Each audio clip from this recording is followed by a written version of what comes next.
The sun sat low above the horizon, painting the African sky in shades of crimson and gold. In a small village by the river Omoya, there lived a woman named Adama. She was once full of life and laughter, but for many moons, she had been tormented by a mysterious illness that no healer could cure. Her body ached, her skin bore strange marks, and her strength ebbed away daily. Yet she rose that evening, clutching her calabash, to fetch water. Each step to the river was heavy, but necessity drove her forward. "Adama, why not rest?" her neighbor, Maman Kem, called out. "If I wait for pity, thirst will finish me," Adama replied weakly, pressing on. The villagers whispered she was cursed. But Adama kept her faith in the spirits of the river. As she reached the riverbank, a strange sound caught her attention, a soft moaning, like a woman in labor. She froze, clutching her calabash, scanning the rippling waters. Then she saw her, a radiant figure lying half submerged by the rocks. The creature had the upper body of a beautiful woman with glowing copper skin, but from the waist down, shimmering scales formed a long, silver tail. And her stomach was swollen, pregnant, and writhing in pain. Adama's eyes widened. "A mermaid, a Mami Wada," she whispered. The mermaid's voice was soft but desperate. "Human woman, help me. My child is ready to come, but I cannot bring it forth alone." Fear and awe battled within Adama, but her compassion outweighed her fear. Slowly, she stepped closer.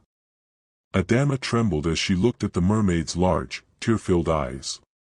She had heard tales of people who angered river spirits and vanished forever. But she also remembered her own suffering, and how no one had helped her.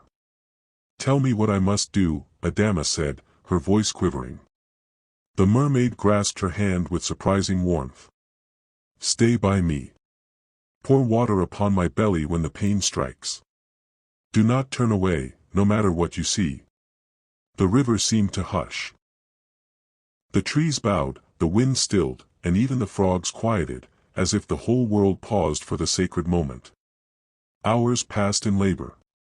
Adama fetched water with her calabash, pouring it gently as the mermaid instructed. Strange lights shimmered on the water's surface, glowing spirits dancing around them. Finally, with a piercing cry, the mermaid gave birth. From her body emerged a child wrapped in silver scales and glowing skin, its cry echoing like a song across the waters. The mermaid lifted her child, tears streaming down her face. "You have done what no mortal dared. You have saved my heir." Adama, exhausted, could only nod, tears mingling with the river's spray. The mermaid placed the newborn in a cradle of floating lilies and turned to Adama. "You are ill. I can feel the sickness that clings to your flesh," she said softly. Adama lowered her eyes. "The healers say it cannot be cured. The villagers say I am cursed." The mermaid's eyes glowed with compassion. She dipped her hand into the river and lifted shining water. Then received the blessing of the river mother. She sprinkled the water over Adama's head, and instantly a coolness surged through her body.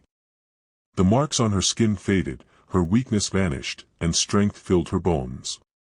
Adama gasped, touching herself in disbelief. "My sickness, it is gone," she cried, falling to her knees. The mermaid spoke solemnly. "Remember this night, Adama. We, the children of the water, do not forget kindness. But you must never boast of this to mockers, nor sell the secret for riches. Keep your heart pure, and the river will always protect you." Adama bowed her head. "I swear it on my life. I will never betray you." The mermaid smiled, then slowly sank beneath the waters with her child. The river closed over them, leaving no trace. Only the rippling surface and the cool night breeze remained. When Adama returned to the village carrying her calabash, the people gasped. She no longer looked like a dying woman but radiant and full of life. Maman Kem shouted, "Adama! What happened to you?" Adama only smiled and said, "The river has mercy. That is enough for you to know." Whispers spread like wildfire, Some said she had made a pact with spirits. Others claimed she had found a secret cure. But none dared to question her directly. One night, a group of men from the village cornered Adama. Their leader, Obinna, demanded, "Tell us your secret. You were dying, now you shine like a queen. Give us the power you found." Adama shook her head firmly. "The spirits gave me life, not wealth.